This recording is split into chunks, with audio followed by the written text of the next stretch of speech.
नमस्कार दोस्तों, आपका स्टडी हैकर चैनल में स्वागत है। आज हम साइंस की प्रेशर एंड डेंसिटी यानी दाब और घनत्व के बारे में जानेंगे। कुछ क्वेश्चन भी सॉल्व करेंगे। इस तरह की और वीडियो जानने के लिए और मैथ्स की कुछ शॉर्टकट ट्रिक्स जानने के लिए या इंग्लिश की वीडियो देखने के लिए, कंपटीशन एग्ज़ाम की तैयारी करने के लिए इस चैनल को सब्सक्राइब करें। चलो बिना समय ख़राब किए हम शुरू करते हैं।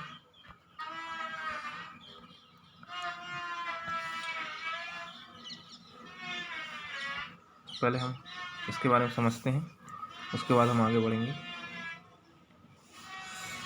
दाब प्रेशर किसे कहते हैं? किसी सतह के एकांक क्षेत्रफल पर लगने वाले बल को दाब कहते हैं। इसे प्रायः पी से सूचित किया जाता है। दाब का सूत्र होता है बल बटे क्षेत्रफल यानी F/A, बल बटे क्षेत्रफल, है ना। यह एक अदिश राशि है, याद रखना दोस्तों, ये एक अदिश राशि है। इसका मात्रक न्यूटन प्रति मीटर स्क्वायर या पास्कल होता है। ये भी कंपटीशन एग्जाम में आता है ना। आगे देखते हैं।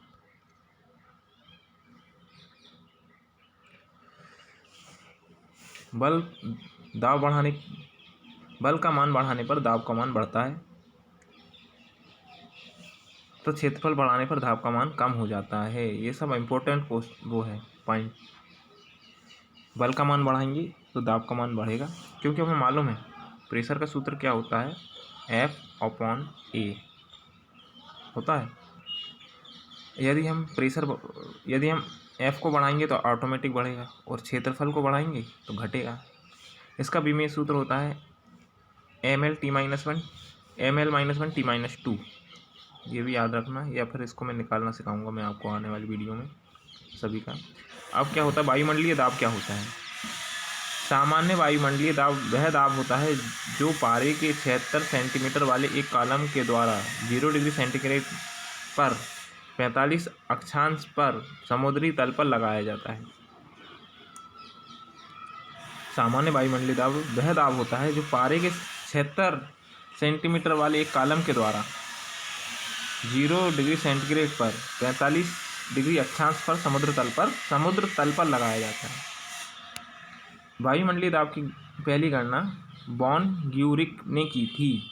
ये आप याद रखना, वॉन ग्यूरिक।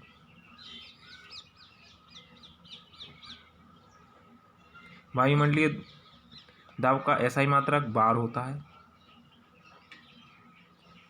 एक बार बराबर 10⁻5 न्यूटन मीटर स्क्वायर। एक बार बराबर 10⁻5 न्यूटन मीटर स्क्वायर। पृथ्वी की सतह के ऊपर जाने पर वायुमंडलीय दाब का मान कम हो जाता है। क्वेश्चन में इस तरह से पूछा जाता है कि चंद्रमा पर वायुमंडलीय दाब क्यों नहीं पाया जाता, वो वायु क्यों नहीं पाई जाती? क्योंकि वहाँ वायुमंडलीय दाब नहीं रहता, ग्रेविटी नहीं रहती। ग्रेविटी नहीं तो वो दाब नहीं बन पाएगा। इसका वैसे मेन आंसर रहता है ग्रेविटी कम है वहाँ पे, इसलिए वायु को वो खींच कर नहीं रख पाता है। हमारे समताप मंडल में हेलीकॉप्टर उड़ते हैं, हवाई जहाज वगैरह, क्योंकि वहाँ पे वायुमंडलीय दाब कम होता है। एक क्वेश्चन और बनता है इससे कि हमारे पेन की स्याही हेलीकॉप्टर में आसमान में क्यों लीक हो जाती है? क्योंकि वहाँ पर वायुमंडलीय दाब कम हो जाता है। एक क्वेश्चन ये आंसर हो जाएगा। वायुमंडलीय दाब को बैरोमीटर से मापा जाता है। एक ये IMP क्वेश्चन है। मैं सब आपको IMP फैक्ट बता रहा हूँ। द्रव स्थितिक दाब, द्रव स्तंभ पर लगाया गया दाब P = HdG। द्रव स्थितिक दाब।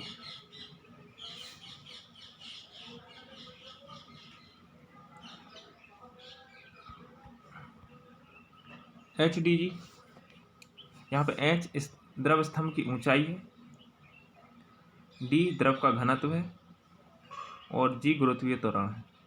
HdG घनत्व। अब हम घनत्व देखेंगे। घनत्व किसी पदार्थ के एकांक आयतन में उपस्थित पदार्थ के परिणाम को घनत्व कहते हैं। जैसे कि घनत्व को मैं आपको सिंपल लैंग्वेज में समझाता हूँ। पानी का घनत्व कम होता है किसकी अपेक्षा? शहद की अपेक्षा।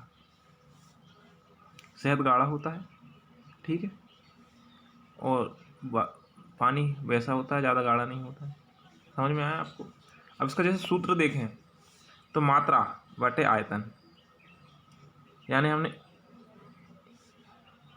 मात्रा बटे आयतन m अपॉन v। m बोले तो उसका वजन, जैसे 1 लीटर पानी का कितना वजन है वो उसका घनत्व हो जाएगा। समझ रहे हैं आप? 1 लीटर शहद का कितना वजन है वो उसका घनत्व हो जाएगा। समझ रहे हैं? इसलिए शहद का घनत्व ज़्यादा आता है पानी की अपेक्षा। ठीक है, हम आगे बढ़ते हैं। घनत्व एक सदिश राशि है। क्यों सदिश है बताओ?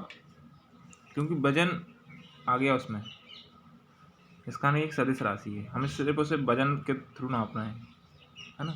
इसका ऐसा ही मात्रा किलोग्राम प्रति मीटर क्यूब होता है। शुद्ध जल का घनत्व, शुद्ध जल का घनत्व कितना होता है प्रति मीटर क्यूब? बोले 1 लीटर को मीटर क्यूब में नापेंगे, और इसका वो होता है 10⁻3। ये हमारा बेस रहता है, इसके थ्रू हम अपेक्षित घनत्व भी निकालते हैं। ये क्या पानी की घनत्व के अनुपात में होता है।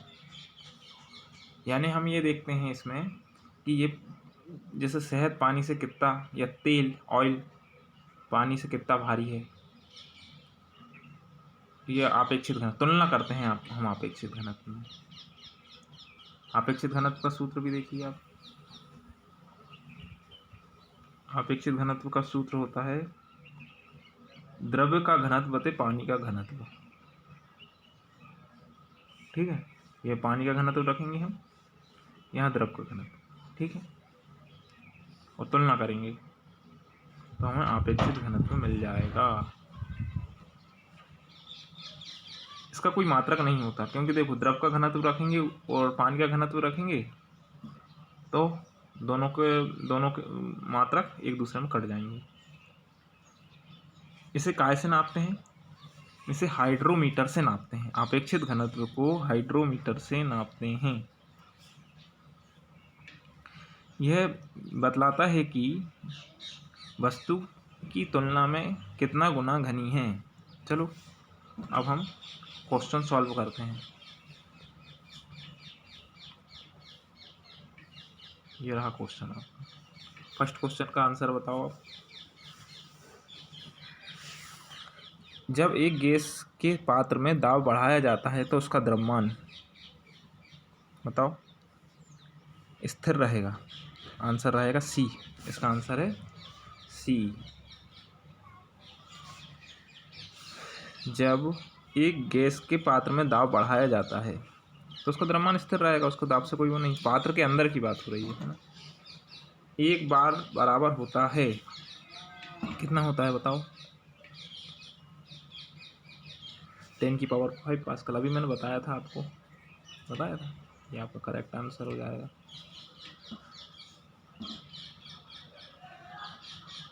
चलो इसका बताओ। किसी गैस का आयतन स्थिर दाब पर 20% कम करने के लिए उसे कितना प्रतिशत बढ़ाना होगा दाब को? किसी बीकर में सॉरी किसी बीकर में अगर हम उसका आयतन कम करना चाहते हैं, किसी गैस का आयतन हम कम करना चाहते हैं, जैसे सिलेंडर में हमारे बहुत गैस रहती है गैस सिलेंडर में, परंतु हम उसको दाब लगाकर उसे लिक्विड में चेंज कर देते हैं, उसका जो क्षेत्रफल होता है वो कम कर देते हैं। तो यही क्वेश्चन है हमारा। यदि हम उसको 20% वो करना चाहते हैं तो हमें कितना दाब लगाना पड़ेगा? वही इसमें सूत्र कौन सा लगेगा? P = F/A। ठीक है, अब क्या बोल रहे हैं? आयतन को 20% कम करना है, यानी क्षेत्रफल आयतन को 20% कम करना है तो ये हो जाएगा, ये बढ़ेगा, कितना हो जाएगा 25%। ठीक है, ये आपका आंसर हो जाएगा। नेक्स्ट क्वेश्चन देखते हैं, परम दाव बराबर कितना होता है। परम दाव का लिए ये होता है, ठीक है, GH दाव प्लस 1 बार बराबर वातावरणीय दबाव को मापने किस यंत्र का प्रयोग किया जाता है, बताइए आप, कमेंट में आंसर लिखते जाइए। बेरोमीटर का, काय का उपयोग किया जाता है, बेरोमीटर का। आगे बढ़ते हैं, ऊंचाई बढ़ने से वायुमंडलीय दाब पर क्या प्रभाव पड़ता है, घटता है, मैंने अभी आपको एग्जाम्पल सहित बताया था। आपका आंसर हो जाएगा बी।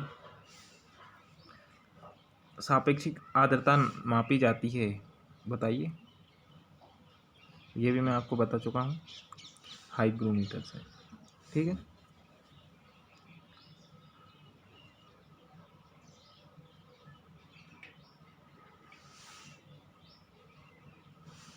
दाब बढ़ने पर बर्फ का गलनांक क्या होता है, घटता है। दाब बढ़ने पर बर्फ का गलनांक घटता है। आगे क्वेश्चन देखते हैं, जैसे इसका बताओ कैसे होगा, पहले घटता क्यों घटता है, एग्जाम्पल बता सकता है कोई मुझे।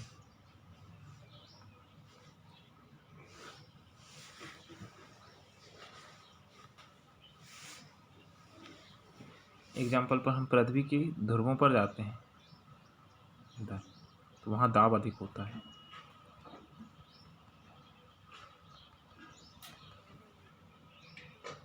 तो वहाँ बर्फ जमी रहती है, समझ गए आप। चलो आगे बढ़ते हैं, जल का अधिकतम घनत्व होता है, ये IMP क्वेश्चन, ये बताओ आप। इसमें कई लोग 0 डिग्री करके आएंगे, मगर 0 डिग्री नहीं होता है, ये द्रव की क्वालिटी होती है, इसमें होता है 4 डिग्री सेल्सियस। इसी के कारण बर्फ़ जमने पर भी झील के अंदर का पानी नहीं जम पाता है, समझ रहे हो, क्योंकि वहाँ पर 4 डिग्री सेंटीग्रेड रहता है, समझ रहे हैं आप। ऊपर 0 हो जाएगा मगर नीचे नहीं हो पाएगा, सिर्फ इसी क्वालिटी की वजह से। ये क्वालिटी अन्य द्रवों में नहीं पाई जाती, ये आंसर है। जब बर्फ पानी पर तैरता है तो उसका कितना भाग ऊपर होता है। टाइटैनिक टकराया था समुद्र में, टाइटैनिक तो बहुत बड़ा जहाज़ था, परंतु फिर भी वह क्षतिग्रस्त हो गया। क्यों? क्योंकि जो नाविक था उसको सिर्फ बर्फ का इतना भाग दिखा था, यदि उसे पूरा दिख जाता तो समय से पहले ब्रेक लगा लेता। सिर्फ उसे इतना भाग दिखा, जबकि इतना भाग पानी के अंदर था, कितना बड़ा भाग देखो आप।